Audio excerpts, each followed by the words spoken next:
انسانی کی طاقت بھر ایک انسان جس قدر سمجھ سکتا ہے اس قدر سمجھنا، کسے سمجھنا؟ حقائق اشیاء کی حقائق کو، یہ ہے عرفان۔ یہ سب باتیں یہاں آ کے بیٹھ جائیں گے، سن لیں گے تو سمجھ میں آ رہی۔ ایک ایک بات کو کئی دنوں تک سمجھنے کی ضرورت ہے، کئی دنوں تک سمجھنے کی ضرورت ہے۔ بات سمجھ میں آ رہی ہے؟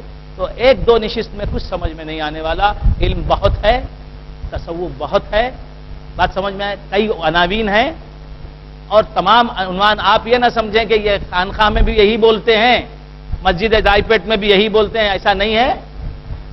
وہاں علم الگ ہے، یہاں جو پیش کرنا ہے وہی پیش کیا جا سکتا ہے علم۔ بات سمجھ میں آئی؟ تو اگر آپ کو علم چاہیے تو پورا علم حاصل کرنا ہے، عقائد کا علم حاصل کرنا ہے، دقائق کا علم حاصل کرنا ہے، حقائق کا علم حاصل کرنا ہے، معارف کا علم حاصل کرنا ہے، اور ماہیات کا علم حاصل کرنا ہے، حقائق آفاقی کا علم حاصل کرنا ہے، حقائق انفسی کا علم حاصل کرنا ہے۔ تو بہت سے علوم ہیں، علم اگر حاصل کرنا ہے تو پورا علم حاصل کیجئے۔ ایک دو صحبت میں خم میرے منہ سے لگا دے تیرے مے خانے کی خیر، ایک دو جام میں ساقی میرا کیا ہوتا ہے۔ ایک دو نشست میں یہ بات سمجھ میں آنے والی نہیں۔ بات سمجھ میں آ رہی ہے؟ ایک دو صحبتوں میں حل ملنے والا نہیں۔ کما ارسلنا فیکم رسولا منکم یتلو علیکم آیاتنا ویزکیکم ویعلمکم الکتاب والحکمہ۔ تو حکمت جو ہے اسی کو کیا کہتے ہیں؟ عرفان کہتے ہیں۔ عرفان کیا ہے؟ استعداد بشری کے موافق حقائق اشیاء کو جاننا۔ اسی کے لیے سرکار دو عالم صلی اللہ تعالی علیہ وآلہ وآصحابہ وسلم نے دعا فرمائی۔ کیا دعا فرمائی؟ کہ اللہم ارنا حقائق الاشیاء کما ہی۔ اے اللہ ہمیں اشیاء کی حقیقتوں کا علم عطا فرما۔ اے اللہ ہمیں اشیاء کی حقیقتوں کا علم عطا فرما، جیسے کہ وہ ہیں، اشیاء کی حقیقتیں جیسے بھی ہیں ویسا ہمیں علم عطا فرما۔ نہ صرف علم عطا فرما بلکہ اشیاء کی حقیقتوں کو دکھا،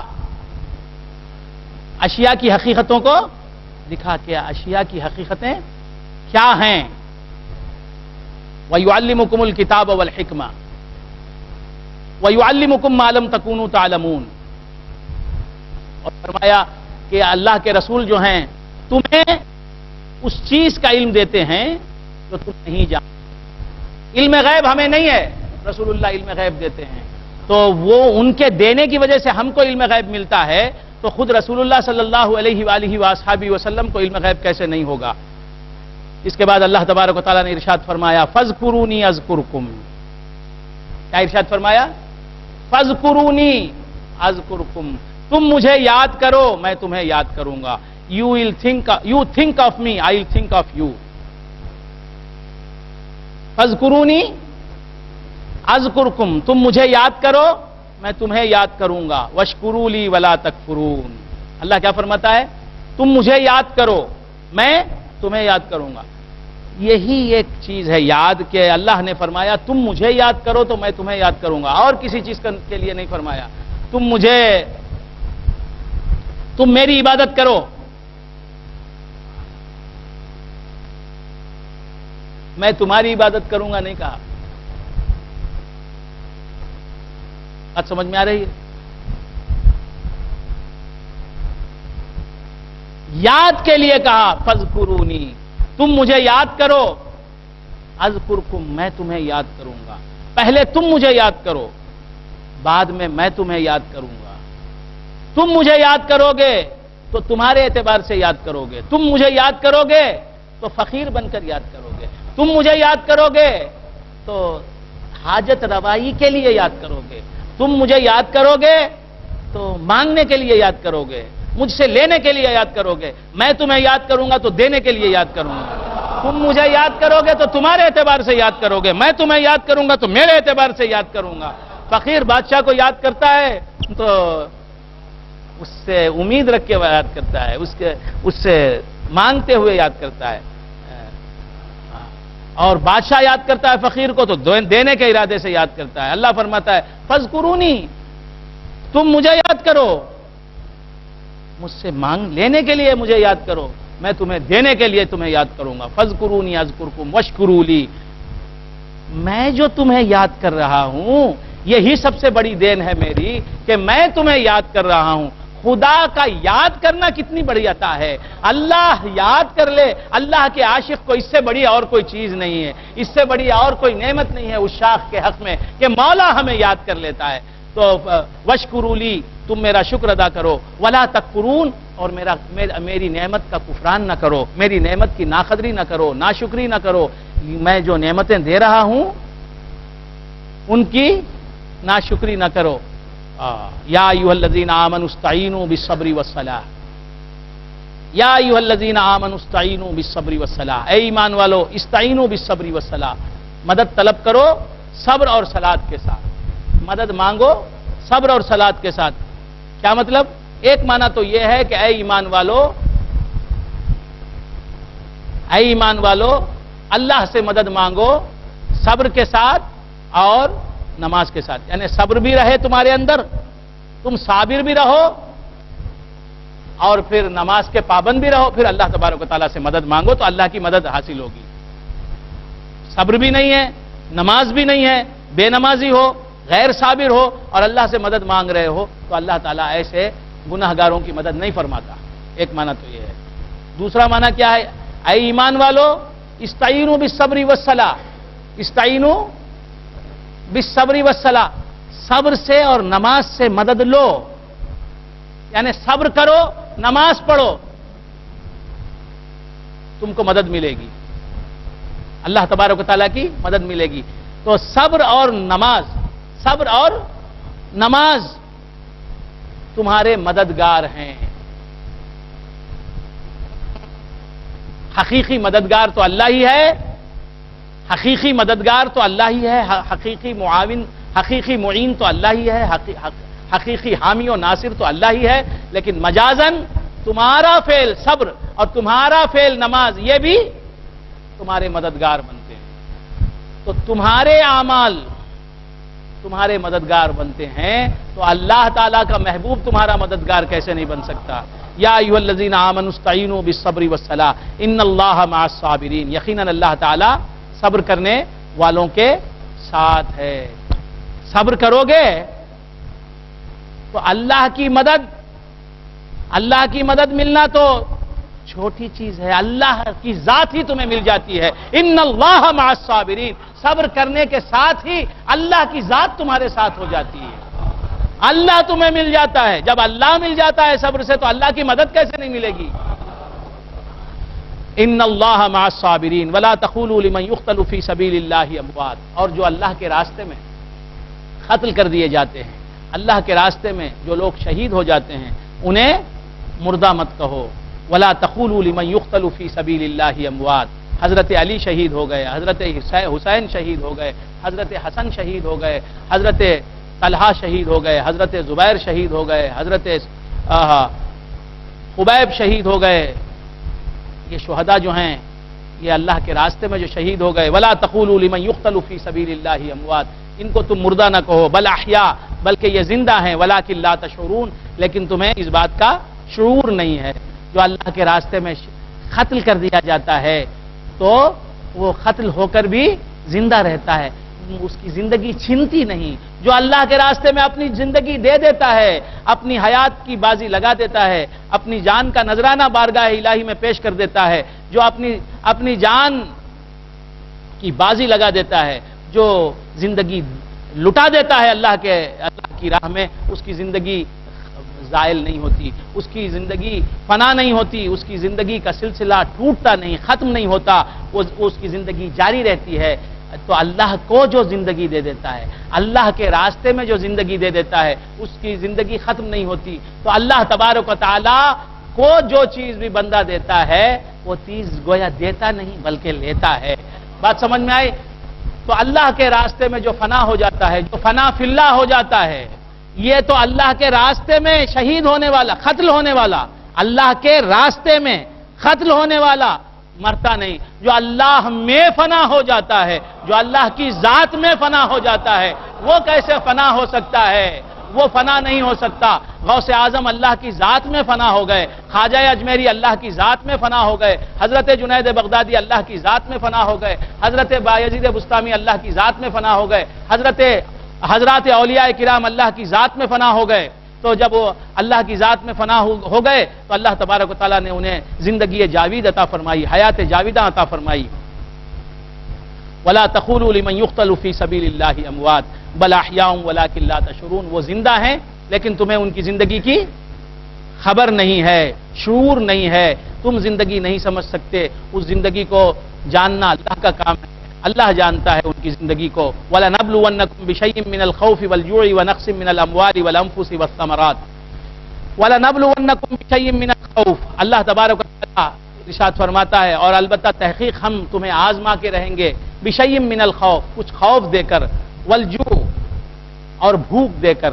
اللہ تعالیٰ فرماتا ہے کہ ہم ضرور تمہیں آزمائیں گے، ہم ضرور تمہیں جانچیں گے، ہم ضرور تمہیں پرکھیں گے، ہم ضرور تمہارا امتحان لیں گے. بِشَيْءٍ مِّنَ الْخَوْفِ،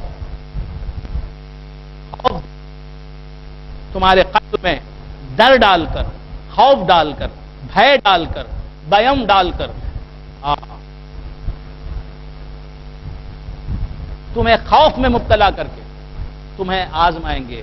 والجوع، اور تمہیں بھوک میں مبتلا کر کے تمہیں آزمائیں گے. ونقص من الاموال، اور تمہارے مالوں میں کمی پیدا کر کے، تمہارے مالوں میں گھاٹا دے کر، مالوں میں نقصان دے کر تمہیں ہم آزمائیں گے. ونقص من الاموال والانفس، اور تمہاری جانوں میں نقصان دے کر، یعنی تمہیں بیماریوں میں مبتلا کر کے، اذیتوں میں مبتلا کر کے، جسمانی اذیتوں میں مبتلا کر کے، مختلف امراض کا شکار کر کے، مختلف روگوں کا شکار کر کے، مختلف ڈیسیزز میں مبتلا کر کے ہم تمہیں آزمائیں گے.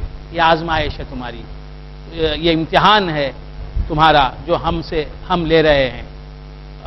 والجوع، پہلے تو ہم آزمائیں گے خوف دے کر، پھر ہم بھوک کا امتحان لیں گے، بھوک دے کر تمہیں جانچیں گے، اور تمہارے مالوں میں نقصان پہنچا کر تمہیں آزمائیں گے، پھر تمہاری جانوں میں نقصان دے کے، یعنی مختلف بیماریوں میں مبتلا کر کے تمہیں آزمائیں گے، یا تمہاری جان لے کر تمہیں آزمائیں گے، یا تمہارے بیٹے کی جان لے کر، تمہارے باپ کی جان لے کر، تمہاری ماں کی جان لے کر، تمہاری بیگم کی جان لے کر، تمہارے عزیز کی جان لے کر تمہیں آزمائیں گے، تمہارے رشتہ دار اور قرابت دار کی جان لے کر تمہیں آزمائیں گے. والثمرات، اور تم جو کام کر رہے ہو اس کام میں تمہیں ناکام کر کے تمہیں ہم آزمائیں گے. وبشر الصابرین، اے مصطفیٰ تم صبر کرنے والوں کو خوشخبری دے دو. تم جب تک خوشخبری نہیں دو گے کسی کا دل خوش نہیں ہوگا.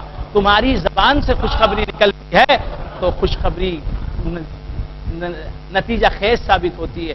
تم جسے خوشخبری سناتے ہو وہ خوش ہوتا ہے. تمہارا خوشخبری سنانا تو حقیقت میں تمہارا کام ہے. تم سناؤ تو دکھی دلوں کا سہارا بن جاتی ہے تمہاری خوشخبری دینے کی ادا. الذین اذا اصابتہم مصیبۃ، خوشخبری تم سناؤ تو بندے خوش ہو جائیں گے جن کو تم خوشخبری سنا رہے ہو، اور ہم بھی تمہاری وہ ادا دیکھ کے ہم بھی خوش ہو جائیں گے. تم مسکرا کر خوشخبری سناتے جاؤ، پیارے تمہاری مسکراہٹ دیکھ کے ہم خوش ہوتے جائیں گے. وَلَنَبْلُوَنَّكُمْ بِشَيْءٍ مِّنَ الْخَوْفِ وَالْجُوعِ وَنَقْصٍ مِّنَ الْأَمْوَالِ وَالْأَنفُسِ وَالثَّمَرَاتِ وَبَشِّرِ الصَّابِرِينَ الَّذِينَ إِذَا أَصَابَتْهُم مُّصِيبَةٌ قَالُوا إِنَّا لِلَّهِ وَإِنَّا إِلَيْهِ رَاجِعُونَ.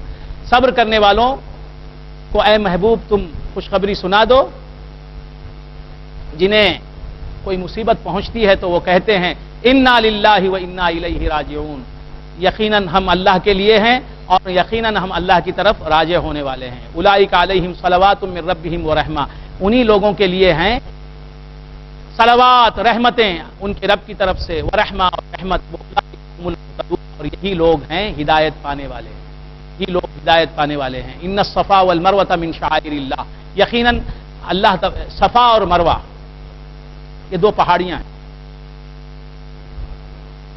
صفا بھی مروہ بھی دونوں پہاڑیاں ہیں. ان الصفا والمروہ من شعائر اللہ، یہ دونوں اللہ کی نشانیاں ہیں، پہاڑیاں ہیں بھائی.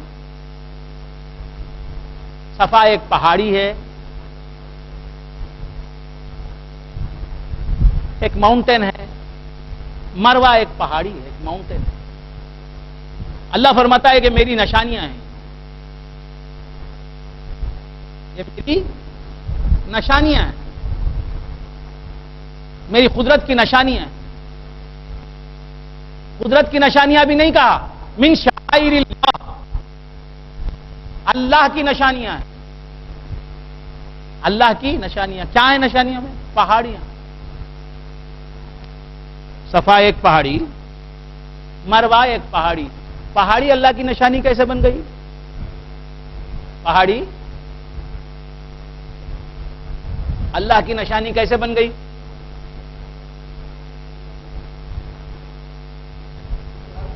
ہاں، اللہ کی ایک محبوب بندی، اللہ کی ایک مقبول خاتون، جسے نسبت ہے اللہ کے ایک محبوب پیغمبر سے، حضرت اسماعیل سے، علی نبینا علیہ الصلوۃ والسلام. حضرت اسماعیل سے نسبت رکھنے والی کون؟ حضرت ہاجرہ علی نبینا علیہ الصلوۃ والسلام. یہ ہاجرہ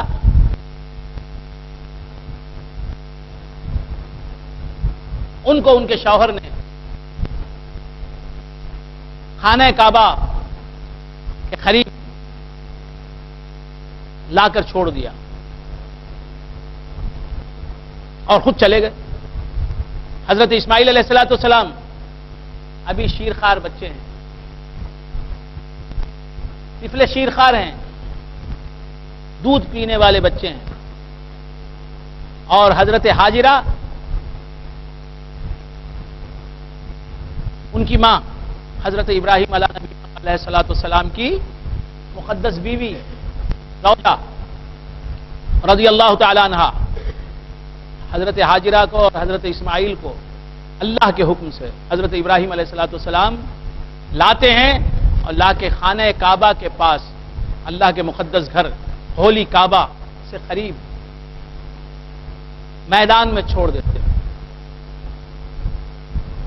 ایک ٹوکری کھجوروں کی جس میں کچھ کھجور ہیں، کھجوروں کی ٹوکری اور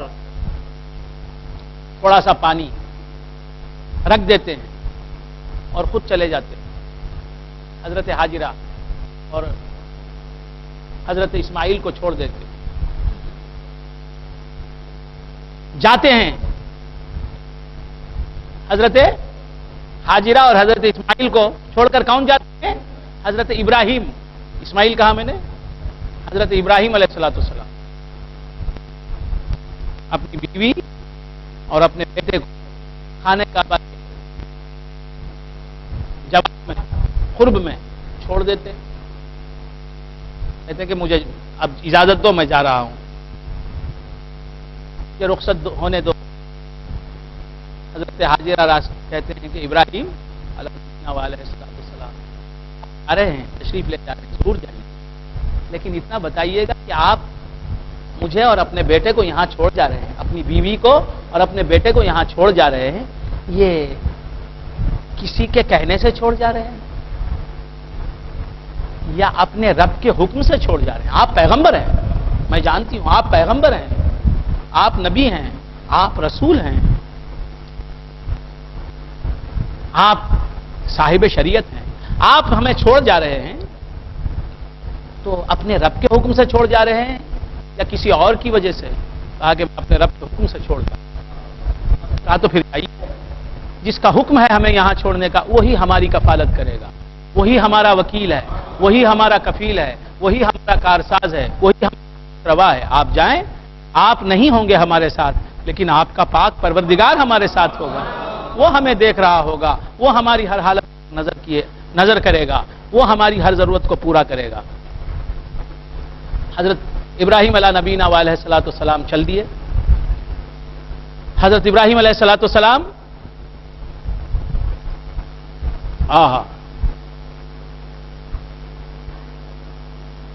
چل دیے، فلسطین کو چل دیے،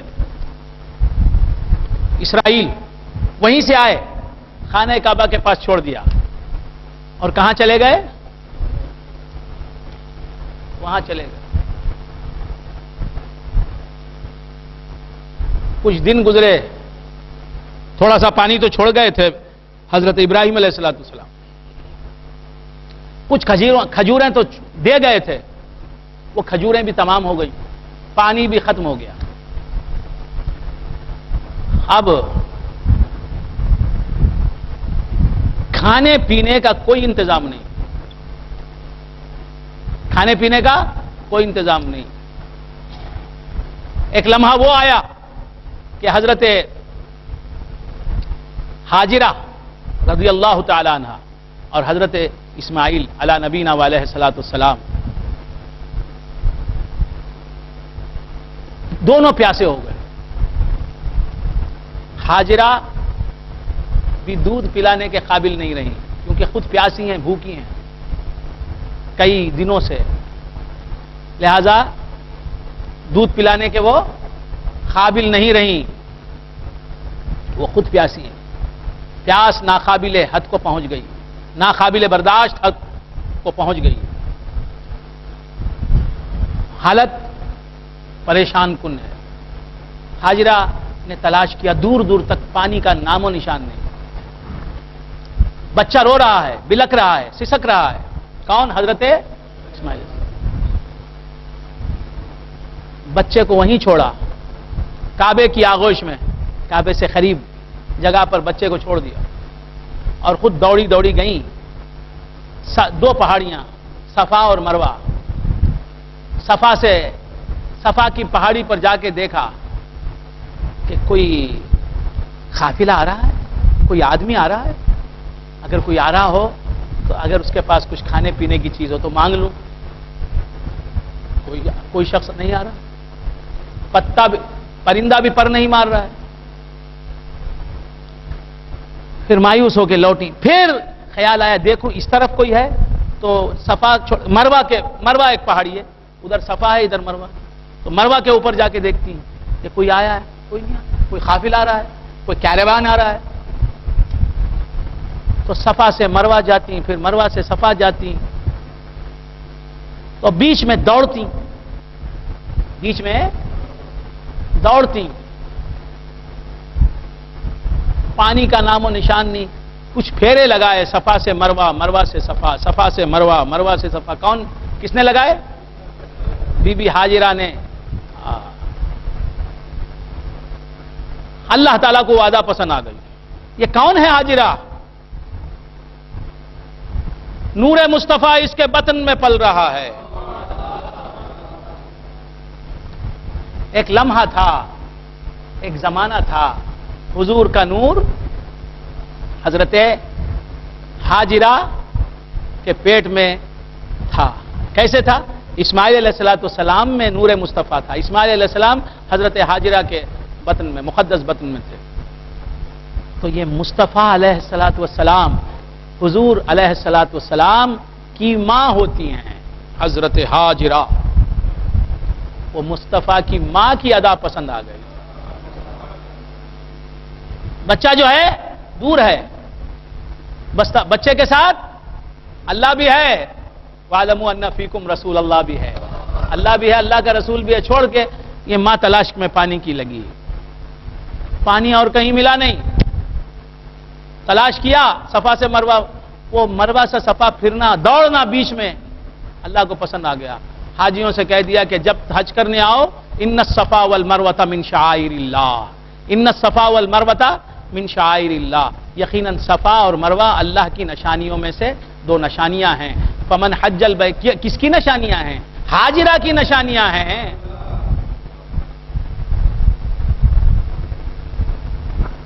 کس کی نشانیاں؟ اللہ کی محبوب بندے کو یاد دلانے والی، ویسے تو اللہ کی ہر چیز ہے، ہر چیز اللہ، زمین اللہ نے پیدا کی، آسمان نے اللہ نے پیدا، اللہ کی مخلوق تو سب ہے۔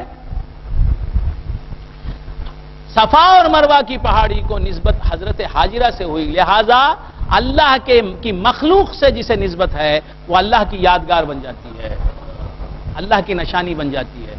ان الصفا والمروہ من شعائر اللہ فمن حج البیت او اعتمر فلا جناح علیہ ان یطوف بہما، جو حج بیت کرے، خانہ کعبہ کا حج کرے، او اعتمر یا اعتمار کرے، عمرہ بجا لائے، فلا جناح علیہ ان یطوف بہما، تو اس پر کوئی گناہ نہیں کہ وہ ان دونوں کا طواف کرے۔ طواف سے مراد سعی کرے۔ تو ادھر تلاش کرتی نہیں کون؟ حضرت حاجرہ۔ مقصد کہاں سے ملا؟ جہاں محمد مصطفیٰ کا نور ہے، اسماعیل کے اندر ہی محمد ہیں صلی اللہ تعالی علیہ وآلہ وسلم، نور مصطفیٰ بھی ہے، آہا، خصوصیت کے ساتھ جو نور ہے وہ بھی وہاں موجود ہے۔ تو حضور جہاں ہیں، یہ حضور کے باپ ہیں، جد امجد ہیں، مقدس دادا ہیں، کون؟ حضرت اسماعیل علیہ السلام، انہی کی نسل سے میرے آقا پیدا ہوئے۔ تو حضرت حاجرہ دیکھ تھک ہار کے آ گئیں واپس، پانی کہیں نہیں، آ کے دیکھا تو یہاں پانی ہی پانی ہے۔ بچے نے ریڑیاں رگڑی، اپنی ایڑیاں رگڑی، اس کی ایڑیوں سے پانی کا چشمہ پھوٹ نکلا۔ حضرت ابراہیم علیہ السلام کے فرزند حضرت اسماعیل، جن کے فرزند گرامی ہیں حضرت محمد عربی صلی اللہ تعالی علیہ وآلہ وآلہ وسلم، تو ان کے قدموں سے پانی نکل گیا۔ کیا مطلب؟ میرا نبی جہاں ہوتا ہے، جس کے بطن میں ہوتا ہے، جس کی پیشانی میں نور مصطفیٰ چمکتا ہے، اس کے قدموں میں اس کی غذا ہوتی ہے، اس کی ٹھوکروں میں اس کی منزل ہوتی ہے۔ تو بچے کی ایڑی سے کیا ہوا؟ چشمہ نکلا، پھر پھیلنے لگا۔ حضرت حاجرہ گھبرائیں، وہ یہ سمجھی کہ پورے کا پورا میدان یہ پانی ہو جائے گا، پھر ہم کہاں رہیں گے؟ صحیح بات بھی تھی۔ تو کہا زم زم زم زم، ارے رک جا رک جا رک جا رک جا۔ ان کا کہنا تھا اللہ والے بولے تو ہو جاتا، کیا یہ بولے تو ہو گیا نا؟ کیا اللہ والے بول ڈالے تو ہو جاتا؟ کیا اللہ والے بول ڈالے تو ہوگا نا؟ یہ پیغمبر نہیں ہیں، یہ اللہ کی ولی ہیں، اللہ والی ہیں، اللہ کے پیغمبر کی والدہ ہیں، اللہ کے ایک پیغمبر کی ماں ہیں، ایک پیغمبر کی بیوی ہیں، خود پیغمبر نہیں ہیں، عورت ہیں، عورت پیغمبر نہیں ہوتی۔ حضرت حاجرہ علیہ السلام یہ کہتی ہیں، کیا کہتی ہیں؟ زم زم، رک جا رک جا، مجال نہیں ہے۔ پانی بات سنتا ہے، پانی بات سنتا ہے، بات سمجھ میں آئی؟ پانی، ہاں، جسے کان ہی نہیں وہ سنتا ہے، جسے جان ہی نہیں وہ سنتا ہے۔ اللہ ہمیں غوث اعظم کو پکارے تو سنتے کیا؟ کیوں نہیں سنیں گے؟ ہاں، خواجہ اجمیری کو جا کے ہم پکارے، یا خواجہ مدد کرو، خواجہ کے دربار میں جا کے ہم خواجہ کو پکارے تو انہوں سنتے کیا؟ ارے پانی سنتا ہے نا، رے پانی سنتا ہے۔ پانی کو زندگی کہاں ہے؟ پانی ہے جاندار چیز، بات سمجھ میں آئے؟ ہاں، زم زم سنتا ہے، سمجھتا ہے، عمل کرتا ہے۔ پانی حضرت حاجرہ کی بات، تو اللہ والا پانی کو کہے تو وہ سنتا ہے، خود اللہ والا نہیں سنے گا؟ اللہ والا بے جان چیز کو کہتا ہے زم زم، رک جا رک جا، تو اس کی بات سنتا ہے پانی، بے جان چیز سمجھتا ہے زمزم کا معنی، پھر جو کہتا ہے اللہ والا، جو حکم دیتا ہے اسے اس پر عمل کرتا ہے، یہ بے جان چیز۔ تو ہم غوث اعظم سے کہتے ہیں یا غوث مدد فرمائیے، بگڑی کو یا غوث کرم فرمائیے، بگڑی بنا دیجئے، جھولی بھر دیجئے، دستگیری فرمائیے، تو وہ خود نہیں سنیں گے، وہ نہیں سمجھیں گے، نہیں مدد کریں گے۔ اللہ تعالیٰ سمجھنے کی توفیق عطا فرمائے، اور اللہ کے حکم سے بے جان چیز بھی سمجھتی ہے، بے جان چیز بھی سنتی ہے، ہماری بات سمجھتی ہے، اور ہم جو کہتے ہیں اس پر عمل کرتی ہے۔ یہ عقیدہ رکھنا حضرت حاجرہ کا عقیدہ۔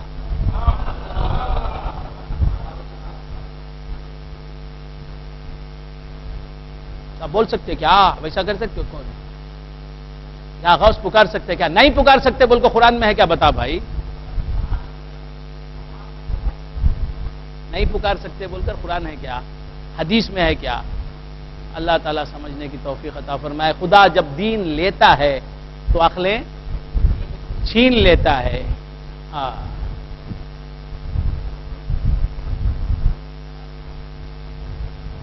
بات سمجھ میں آ رہی؟ تو وہی زمزم آج تک سوکھا نہیں ہوا، ہر کنواں سوکھ جاتا ہے۔ کیا حضرت؟ یہ بوڑی میں پانی نہیں بھائی، قحط ہے بھائی، یہ بوڑی میں پانی نہیں۔ بات سمجھ میں؟ زمزم کا کنواں کبھی خشک ہوا ہی نہیں، اتنا پانی پیا جا رہا ہے، لاکھوں ٹن نکل رہے ہیں، لاکھوں گیلن، کروڑوں، کیا وہ اللہ ہی جانے کتنا نکلتا ہے، لیکن کیا ہوتا ہے؟ پانی جاری و ساری ہے، ختم نہیں ہوتا۔ یہ اللہ والوں کی ٹھوکروں سے نکلنے والا پانی۔ بات سمجھ میں؟ حضور نے فرمایا کہ زمزم جس کے پاس ہو، نہ اسے غذا کی ضرورت ہے نہ دوا کی ضرورت ہے، تو بزرگوں کے ٹھوکروں میں غذا ہوتی ہے، اللہ والوں کے ٹھوکروں میں روزی ہوتی ہے، اسی لیے ہم ان ٹھوکروں کو چوم لیتے ہیں۔ اسی لیے ہم اللہ والوں کی قدم بوسی کرتے ہیں۔